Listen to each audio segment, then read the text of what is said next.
Hej alle sammen, jeg er faktisk lige kommet hjem, og jeg er i min bitch flip lige nu. Jeg siger, jeg er hissig. Jeg har ødelagt den her kort, fordi det er sådan en kort, hvor der står, at jeg skal betale for licens.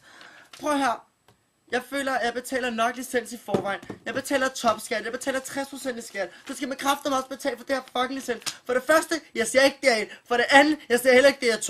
For det tredje, jeg hører heller ikke de der lorte radiokanaler, som DR1 har. This is noget bullshit, det er noget lort, du ved ikke, hvorfor skal jeg så betale for det, mand? Du bliver plukket her, du ved ikke.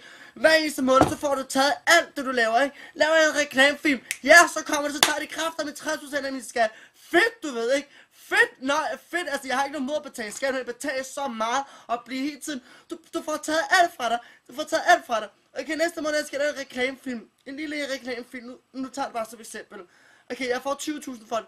Nå, det gør jeg ikke. Nej, fordi så kommer skattemæssigt Ramsey, så kommer skattemæssigt, så tager de 12, så har jeg 8 tilbage. Fedt, du ved ikke? Fedt, du knokler, men du får taget det hele fra. Og så kommer du kræfterne hjem, og så skal du fandme også betale licens. Du ved ikke? Det er okay at betale licens, men hvorfor skal du hele tiden betale skat? Du betaler hele tiden skat. Du køber en vare, vipsi, så skal du betale skat. Vipsi, du skal betale skat. Her. Altså, hvordan fanden skal jeg nå nogensinde at tjene penge og spare op og blive rig en dag, hvis jeg hele tiden bliver plukket ihjel, mand, for pulet røvhuller, mand.